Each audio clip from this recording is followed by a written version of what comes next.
ዛሬ ደግሞ ከወትሮው ለየት ባለ መልኩ መጥቻለሁ። የሳምቡሳ በአሰራር ይዤላችሁ መጥቻለሁ። በጣም ቆንጆ ቀላል ነው። ትወዱታላችሁ። ቪዲዮውን እስከ መጨረሻው እዩት። ሰላም ጤና ይስጥልኝ። ውድና የተከበራችሁ ቤተሰቦች እንዴት ናችሁ? እግዚአብሔር ይመስገን በጣም ሰላም ነኝ። በጣም ጠፍቻለሁኝ። አይ ነው ያው የረመዳን ስራ ስለሆነ ለዛ ነው የጠፋሁት እላችኋለሁ። ውድ ቤተሰቦቼ ቤተሰብ ያልሆናችሁ ሰብስክራይብ እያደረጋችሁ ቤተሰብ ይሁኑ። እንዲሁም ነባር ቤተሰቦቼ ላይክ ሼር እያደረጋችሁ በጣም ቆንጆ ቀላል የሆነ ሳምቡሳ አብረን እንሰራለን። በመጀመሪያ እዚህ ጋር እኔ ተጠቀምኩት በርከት አድርጌ ነው የሰራሁት። በጣም ብዙ ነው የሚወጣው። 3 ኩብ ዱቄት እጠቀማለሁ። ለ3 ኩብ ዱቄት ግማሽ ኩብ ዘይት ጨምራለሁኝ። ዘይት እንደ ፍላጎታችሁ ነው። ነሻ ጨምራለሁ። ነሻ ወይም ደግሞ የበቀሎ ዱቄት ኮንፍሮን የሚባለው ማለት ነው። እሱን እንጨምራለን። ለሶስቱ ማንኪያ 4 የሾርባ ማንኪያ ተጠቀምኩት። ምክንያቱም በኋላ ላይ በጣም ድርቅ እንዲል ክርስፒ እንዲሆን ስለምፈልግ ማለት ነው። ልክ አብራችሁ እንደዚህ ስታዋህዱት እንዴት ነው በሶ መጀመሪያ ሲበሰበስ በሶ ሲባል ታውቃላችሁ። እንደዛ መሆን አለበት እንትኑ ዘይቱ ማለት ነው። መጀመሪያ ቡል ማለት የለበትም። ውሃ ሞቅ ያለ ውሃ ነው የሚያስፈልገን። ጨው ጨምሬያለሁኝ። በደንብ አድርገን እናቦካዋለን በእጃችን ወይም ደግሞ ማብኪያም ካለን በማብኪያ ማብካት እንችላለን። በደንብ እሽት ታደርጉታላችሁ ማለት ነው። በደንብ መታሸት አለበት። በጣም ቆንጆ የሚሆነው በደንብ እያሻችሁት በመጣችሁ ቁጥር ማንኛውም ሊጥ በምናቦካበት ሰዓት እያሸን በመጣን ሰዓት ልስልስ እያለ የመለስለስ ባህሪ ያለው ሊጡ ማለት ነው። ስለዚህ በደንብ አድርገን እሽት እናደርገውና ቢያንስ ለ10 ደቂቃ ቁጭ እናደርገዋለን። በደንብ አድርጋችሁ እንደዚህ ማለት ነው ሽታ አድርገዋለሁ። ይሄ በጣም ብዙ ነው የሚወጣው። በነገራችን ላይ በጣም ብዙ ሳምቡሳ ነው የሚወጣው። በልሃም መስራት ትችላላችሁ፣ ወይ ደግሞ በስጋ እንዲሁም በዶሮ መስራት ትችላላችሁ፣ በጅብን መስራት ትችላላችሁ። እናንተ በምትፈልጉት እንደምታዩት ከ10 ደቂቃ በኋላ ማለት ነው። ይሄ እዚህ ጋር እንደምትመለከቱኝ እንትን የምዘረጋበት ከታች ዱቄት አደርጋለሁኝ። ወይ ደግሞ የበቀለ ዱቄትም እዚህ ጋር መነስነስ ትችላላችሁ። የእውነት ሞክሩት። ይህን ቪዲዮ ቀደም ብዬ ከረመዳን በፊት ነበረ ልለቀው የፈለግኩት ግን አልተመቸኝም። ለዛ ነው ያቆየሁት አሁን ድረስ ማለት ነው። ለረመዳን ነው ያዘጋጀሁት።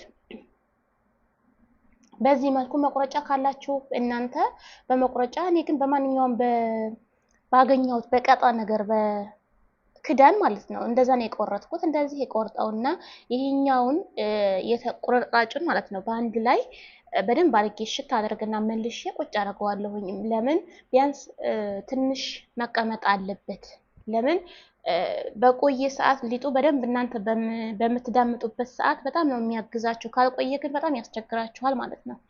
እንደዚህ እንዳይደርቅብን ከላይ ትንሽ ውሃ ነከር እናደርግና ንጹህ ፎጣ እናለብሰዋለን፣ ወይ ደግሞ ፕላስቲክ መሸፈን ትችላላችሁ። እዚህ ጋር ያዘጋጀሁት ዶሮ አለ። በዶሮ እሰራለሁ ማለት ነው።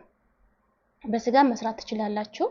እንደዚህ እያደረግን ቅርጽ ማውጫ በምትፈልጉት እናንተ ቅርጽ ማውጣት ትችላላችሁ። ከፈለጋችሁ ደግሞ እናንተ ራሳችሁ መሰከርም ትችላላችሁ። በዚህ መልኩ እንደዚህ እያደረግን ቀስ እያደረግን በደንብ ውፍር ማለት የለበትም፣ ሳሳ ማለት አለበት። ምክንያቱም በኋላ ላይ ዘይት ላይ በምትጨምሩት ወይ ደግሞ በምትጠብሱበት ሰዓት ስስት ካላለ አይነፋላችሁም ወደ ላይ ማለት ነው። ስስት ማለት አለበት።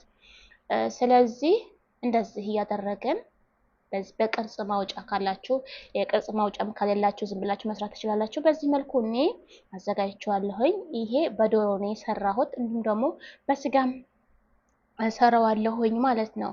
በስጋ ስሰራ ደግሞ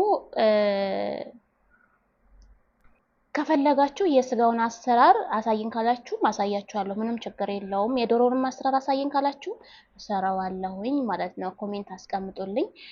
እዚህ ጋር እንጠብሳለን። ዘይት በጣም መጋል የለበትም፣ መካከለኛ ላይ ምን መሆን ያለበት ትንሽ እያደረግን ማለት ነው። እንደዚህ በማንኪያ ከላይ እናደርግበታለን። ዘይት በደንብ ሆኖ ዘይቱ ትንሽ ከፍ ማለት አለበት፣ በርከት ማለት አለበት። ትንሽ ዘይት ማድረግ የለባችሁ ማለት ነው። በዚህ መልኩ እንደዚህ በደንብ አድርገን እናበስላለን። በጣም ቀላል ነው። በነገራችን ላይ እንኳን ለረመዳን ጾም በሰላም አደረሳችሁ የሙስሊም እህት ወንድሞቼ፣ እንዲሁም ደግሞ የክርስቲያን እህት ወንድሞቼ እንኳን ለታላቁ ለአብይ ጾም በሰላም አደረሳችሁ። ጾሙን በሰላም ጀምረን በሰላም የምንፈታ ያድርገን። ይህንን ይመስላል። በጣም ቆንጆ አሪፍ ሆኖ በጣም በጣም በጣም አሪፍ ነው። በዛ ላይ ድርቅ ያለ ነው የሚሆነው፣ ክርስፒ ነው የሚሆነው። ከለሩን ተመልከቱት፣ በጣም ቆንጆ ነው የሚሆነው። እዚህ ጋር እነዚህን ደግሞ በስጋ ነው የሰራሁት፣ በእነዚህ ሸክል ማለት ነው። የስጋውን አሰራር አሳይን ካላችሁ እንዲሁም ደግሞ የዶሮውንም አሰራር አሳይን ካላችሁ ችግር የለውም፣ ሰርቼ እለቅላችኋለሁ። በጣም ቀላል ነው። ጅብንም መስራት ትችላላችሁ። በጣም አሪፍ ነው። በጣም ቆንጆ ነው። ይሄንን ይመስላል። ስጠብሱት ራሱ እንዴት እንደሚያምር ክርስፒ የሆነ ሳምቡሳ በፍ አሰራር ይሄን ይመስላል። በነገራችን ላይ አብዛኛውን ጊዜ ከውጭ የተዘጋጀውን ያመጣሉ፣ በፍ ማለት ነው። በዚህ መልኩ በጣም ቆንጆ አሪፍ የሆነ በፍ ሰርተን መመገብ እንችላለን። የዛሬው ቪዲዮ ይሄን ይመስል ነበር። በሌላ ቪዲዮ እስከምንገናኝ ባይ ባይ።